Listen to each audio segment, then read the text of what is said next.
Bucks County Theater said Tyne had agreed to do a play of mine, and there was talk of doing an older play of mine. And one of the suggestions was I wrote a play 25 years ago called Andre's Mother, and I made a teleplay of it and was very successful, won an Emmy.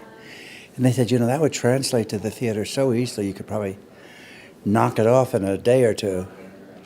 And I said, well, that's okay, let's see. I started thinking about it. I thought, the world has changed so much in these 25 years. I don't want to go back to the height of the AIDS crisis. Look how the world has changed. And I want to write about that. Cal Porter is a family man, a gay man with a husband and a 6-year-old son. And a blast from the past walks in one day.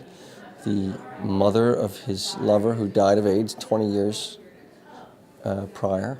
And I find myself in this kind of conflict between my desire to reconcile with her, but my desire to be faithful to and kind of avenge my lover, the ghost of my late lover. She's complicated. She's a product of her own time.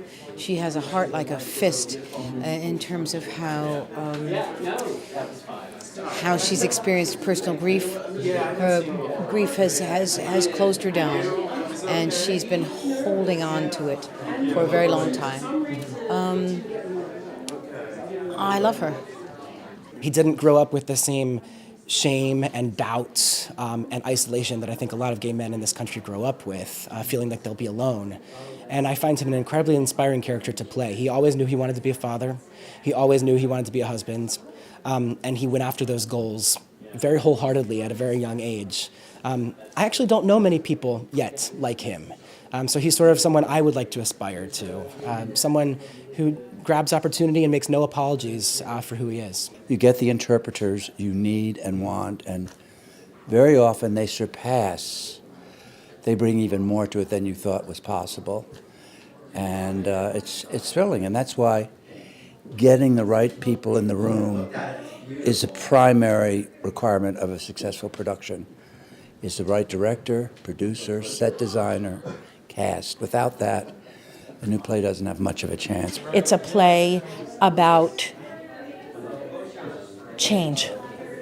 And can we change, and do we change from generation to generation, and what's our obligation and responsibility as a society, and what's our obligation and responsibility as parents to keep our children's hearts and to keep our children's brains open to all these changes. And that's what this play is about.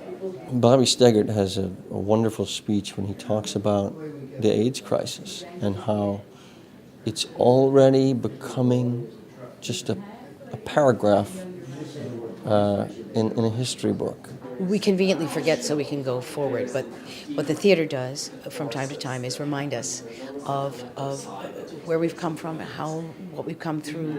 I think this is an amazingly topical play because there's been a space-time of a quarter of a century, about 25 years, from a crisis to the changing of laws, but people your age forget. They need to be reminded. And people my age need to be reminded too, because we've cherry-picked the good stuff and left the tougher stuff behind. And Terrence is a beautiful chronicler of our times.